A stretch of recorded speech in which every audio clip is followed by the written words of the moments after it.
Hi! Static analysis is a very good thing, but actually it's a bit slow. So, there are many ways to improve the speed of static analysis.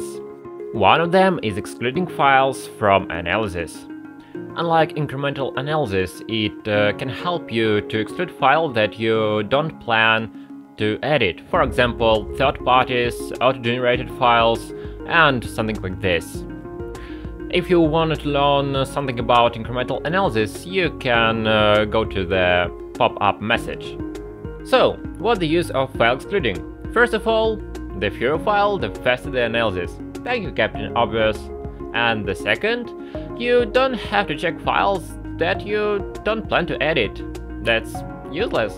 In fact, the lion's share of warnings comes from third-party libraries when we check projects for our articles. That's a very common problem. And file excluding helps you to exclude files that you don't need to check.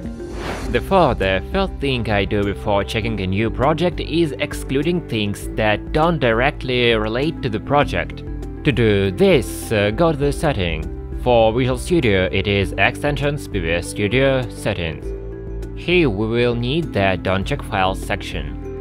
I think you already noticed that I have wildcards instead of just names. Yes, you can add a wildcard to the beginning or end if you want to exclude files that start or end with a specific line.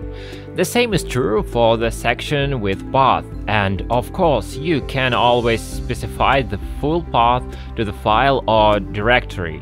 You don't need to specify those wildcards in the setting. If necessary, you can add the PBS Studio filter file to the project or solution, which will contain special comments like we exclude path. For example, to exclude all files that end in test.c, you can add a similar string. In addition to the IDE, it is possible to exclude files in CLI utilities. To do this, use different flags depending on the utility.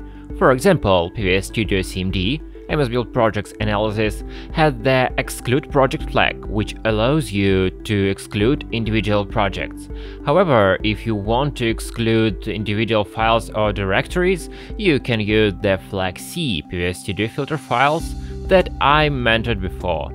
In PBS Studio Analyzer, C++ analysis in Linux and Mac OS, the excluding files from analysis is slightly different.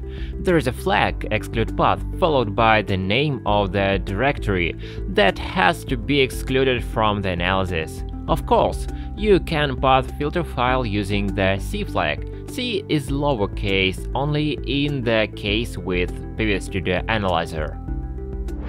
Thank you for watching to the end. If you have any questions, don't hesitate to contact us in support.